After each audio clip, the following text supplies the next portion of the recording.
Dear friends, it is an honor and a joy to have been invited back to this great and historical church.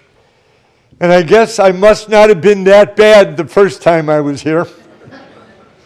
I was treated beautifully by your former minister, Jacob Dell, and it is quite an honor today to have met and heard David Parshall and our wonderful organist as well. My friends, I want to speak this morning about the Jewish view of hope. And I know it sounds a bit presumptuous, but I think we Jews invented it. So before you diss me for being a little bit nuts, let me explain.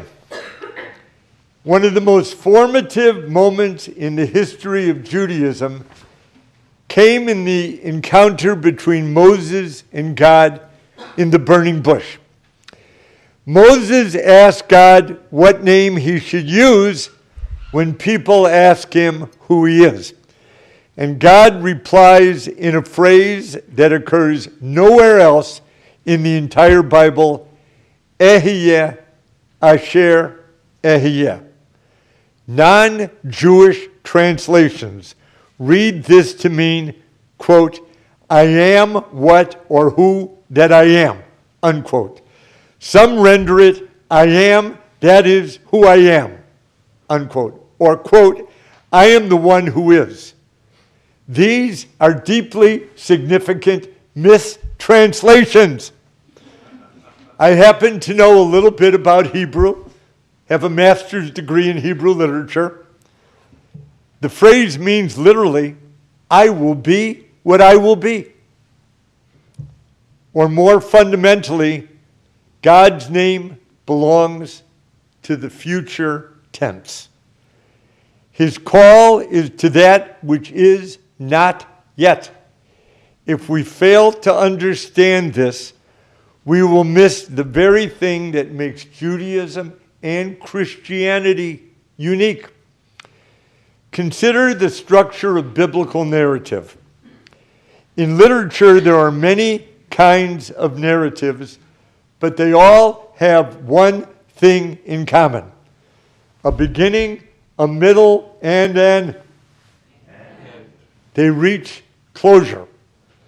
And some end with the words, they all lived happily ever after. We call these fairy tales. Others end in death and defeat, and if you don't believe me, watch high-definition opera. We call them tragedies. There are other types, but they all have a beginning, a middle, and an end, and that's what makes something a story.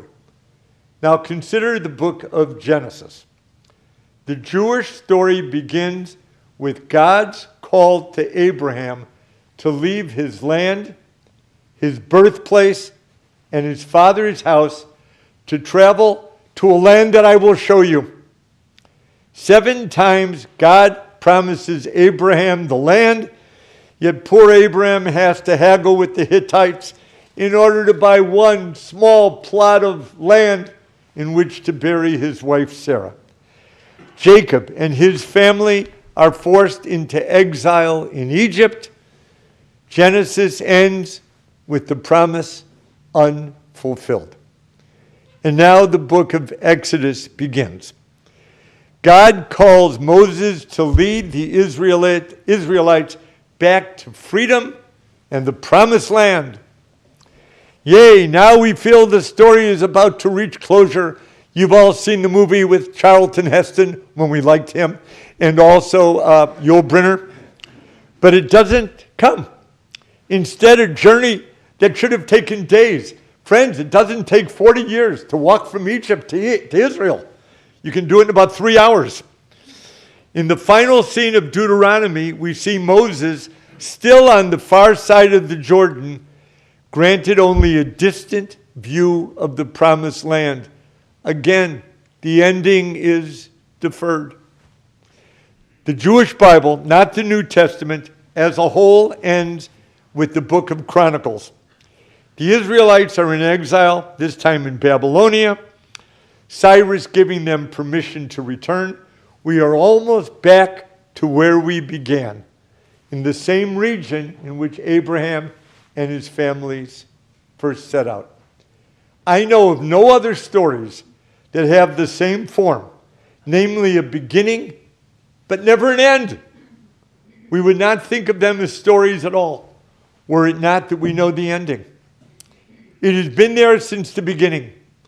God's three promises to Abraham: children, a land.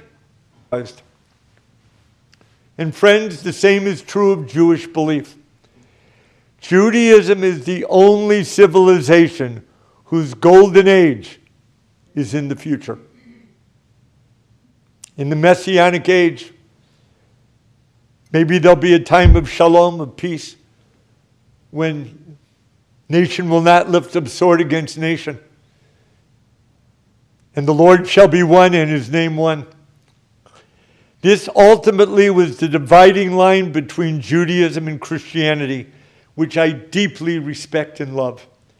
And I don't say this with any degree of sarcasm, but to be a Jew is to reply to the question, has the Messiah come?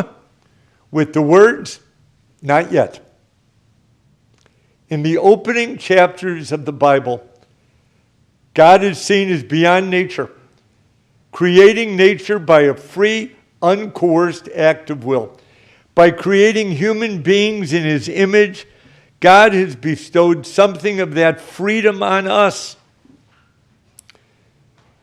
The first four narratives in the Bible are very tragic. First, Adam and Eve, then Cain and Abel. Everybody abuses their freedom. People use their freedom to transgress boundaries or deprive others of their freedom. So a new beginning becomes necessary. Abraham is told to leave all the things that constrain freedom: his land, his birthplace, his father's house, and begin a new kind of life out there in covenant with God. Genesis is about that covenant as it affects individuals and families. The rest of the Bible is about the covenant as it applies to the life of a nation. Freedom, implies Genesis, is ultimately related to language. God creates the world with words, and his first gift to humanity is the gift of speech. You know, we know that other life forms, primates, dolphins, even bees, have rudimentary forms of language. But there is one form unique to human beings. The Torah, 5 books of Moses, signals this by making it the very first word God speaks. Yehi. Let there be. Human beings are the only life form capable of using the future tense. Only beings who can imagine the world other than it is are really capable of freedom. Friends, the future is dependent on us. We can know the beginning of our story, but not the end. That is why, as God is about to take the Israelites from slavery to freedom, God tells Moses this crazy name: I will be what I will be. Judaism, the religion of freedom, is faith in the future tense. And what a great lesson that is to us. In all of our personal lives, things can get better.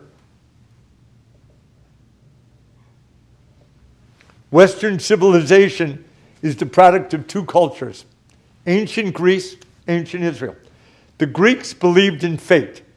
The future is determined by the past. We Jews believe in freedom. There is no evil decree that cannot be averted. The Greeks gave the world the concept of tragedy.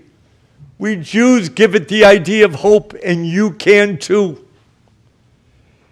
Friends, it's no accident that so many Jews are economists fighting poverty, or medical doctors fighting diseases, or lawyers fighting injustice, or social workers trying to make the world a better place.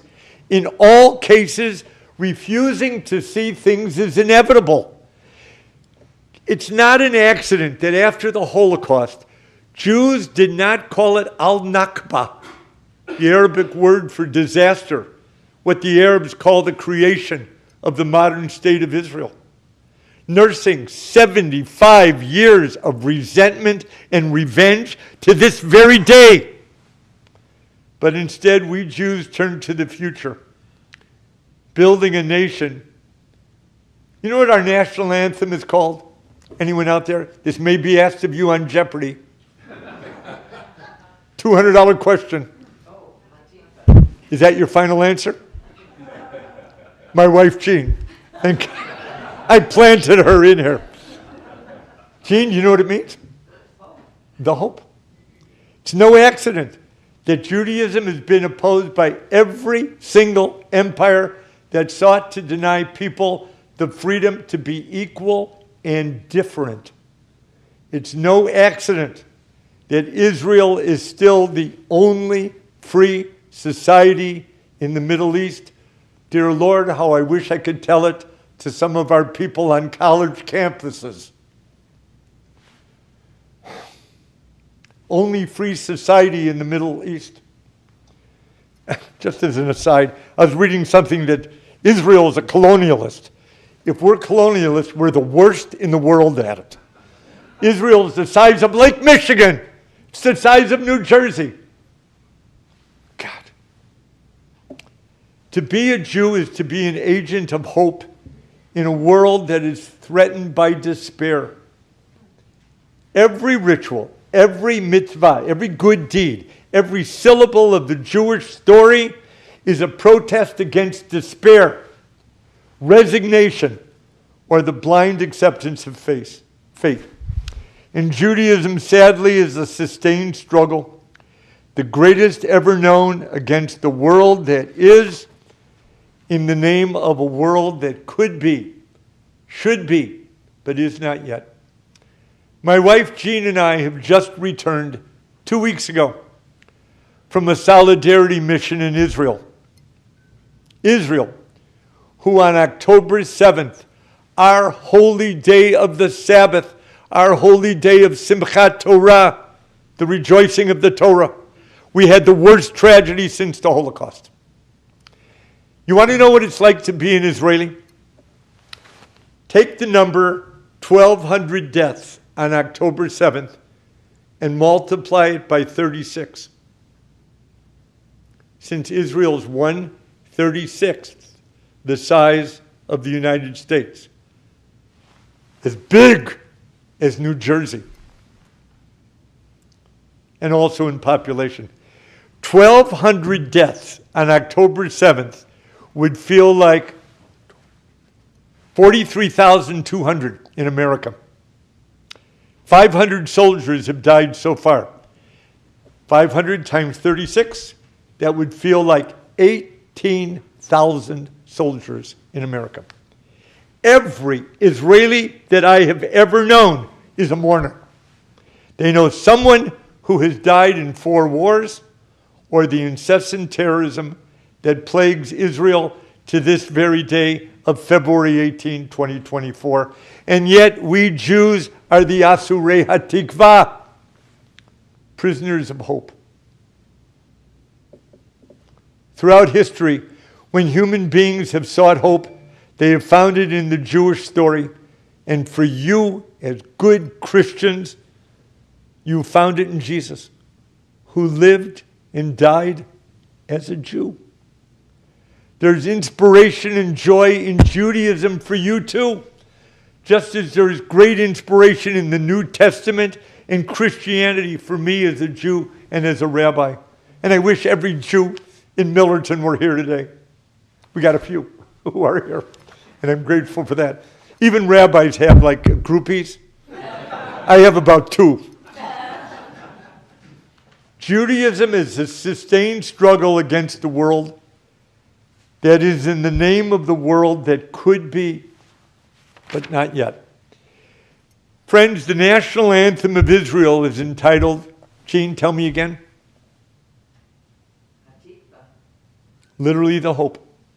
written by a 19th century Jew by the name of Naphtali Ingber, and music written by the composer Samuel Cohen. Let me play it for you. You have the translation on your order of service.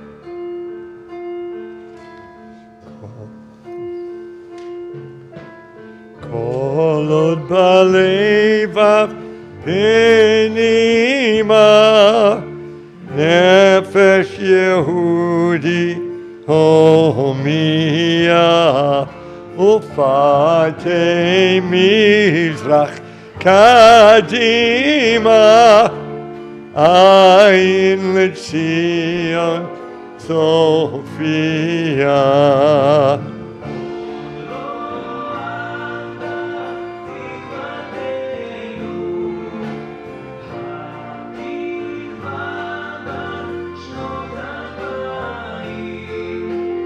Liotam chofshi be'artzenu eretz Zion Yerushalayim.